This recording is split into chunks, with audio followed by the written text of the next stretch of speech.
Today, we've got 5 NFHS rules that you thought you knew. Stick around.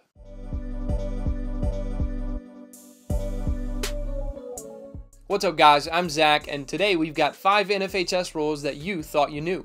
Let's go ahead and jump right in with the first rule you thought you knew, which is closely guarded. The closely guarded rule is 4-10. A closely guarded situation occurs when a player in control of the ball in his or her team's front court is continuously guarded by any opponent who is within 6 feet of the player who is holding or dribbling the ball. The distance shall be measured from the forward foot or feet of the defender to the forward foot or feet of the ball handler. A closely guarded count shall be terminated when the offensive player in control of the ball gets his or her head and shoulders past the defensive player. Notice how nowhere in that definition does it state that you have to be closely guarded by the same player. If the 6-foot distance is maintained between 2 defenders who are guarding the same opponent, let's say after a switch, then that closely guarded count continues. So for example, let's say B1 is guarding A1 for 3 seconds and does have that 6-foot distance. And then B2 comes and switches with B1 and guards A1 within a 6-foot distance for 2 seconds. 5 seconds have elapsed total. The 6-foot distance was maintained between B1 and B2. This is a closely guarded violation. This does sound odd, right? And it kind of tripped me up the first time I learned this rule, but we do have a case played to help us out. If you've got a case book, this can be found in 9.10.1 situation B. While dribbling in A's front court, A1 is closely guarded by B1. After 2 seconds, B1 also assumes a closely guarded position on A1, and B1 leaves to guard A2. Ruling: the closely guarded count continues.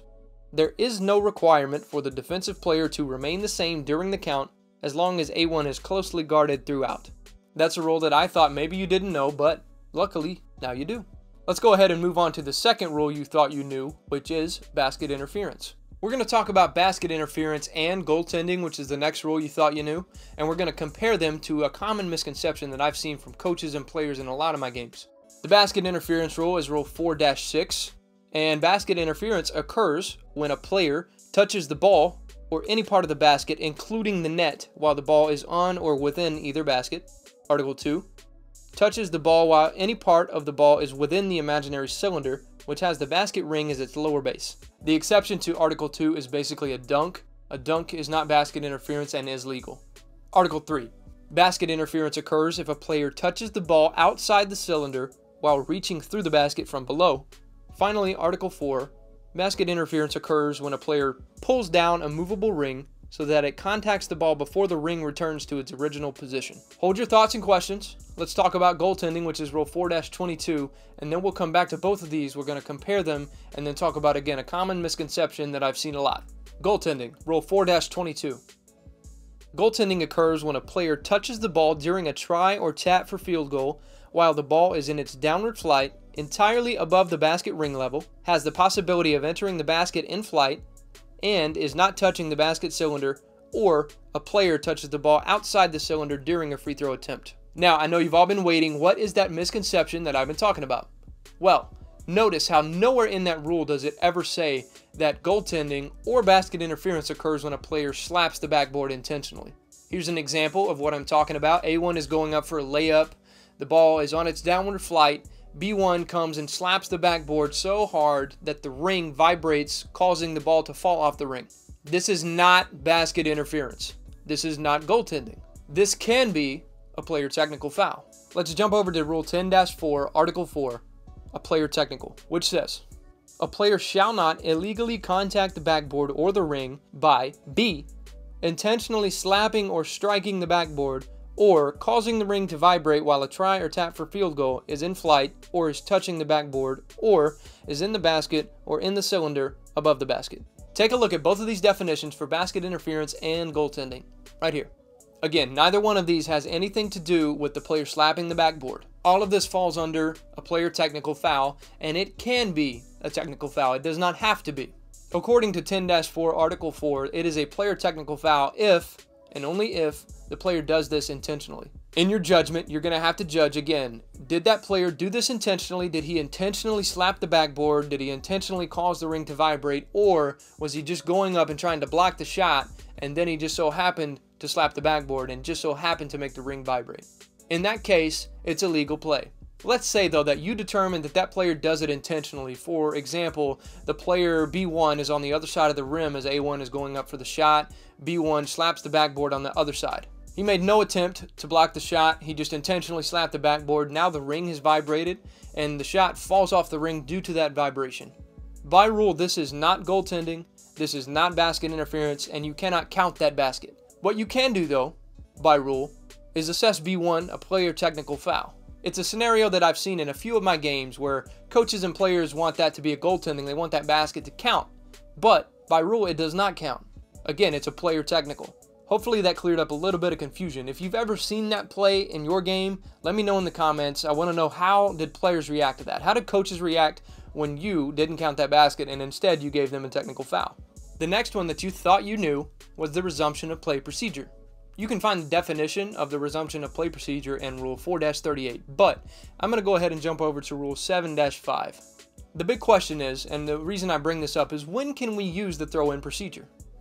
Let's take a look at Article 1 and let's find out. Looking at 7-5 Article 1, when a team does not make a thrower available after a timeout or the intermission between any quarter, the resumption of play procedure is used to prevent delay.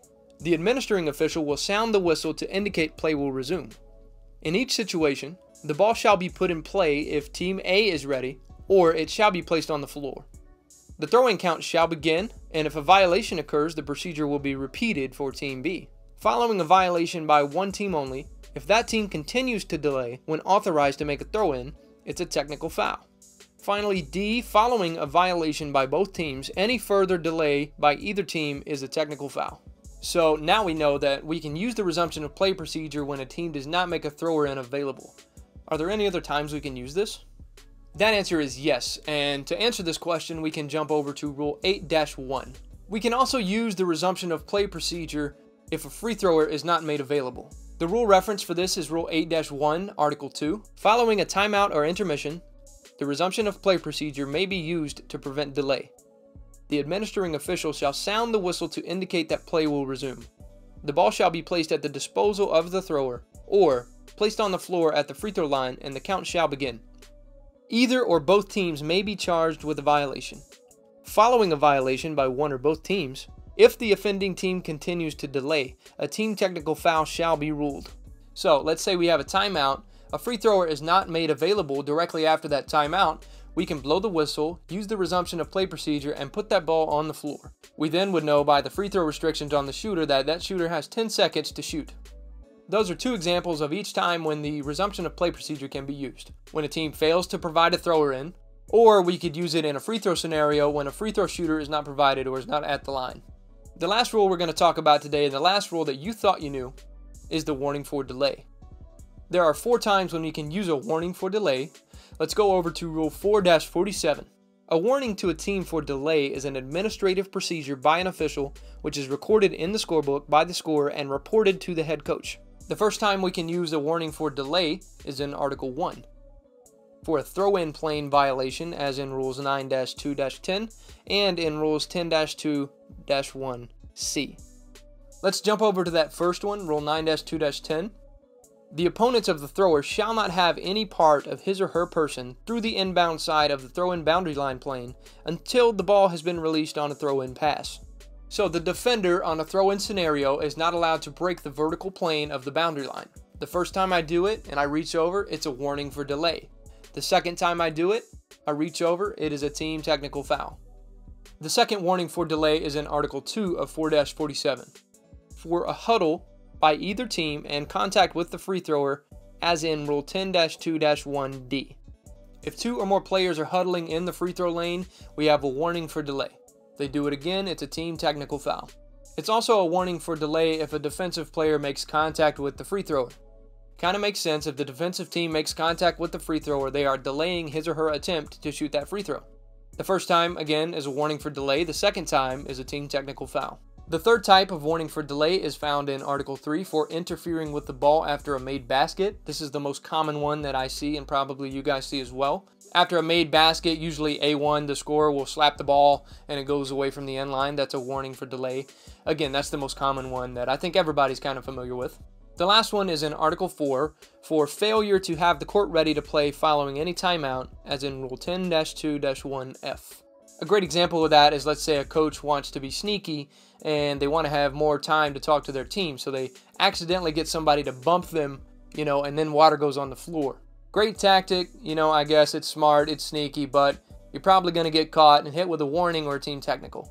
A common question that comes up though is, what if we have a warning for one category of delay, and then later in the game we have another warning for a different category?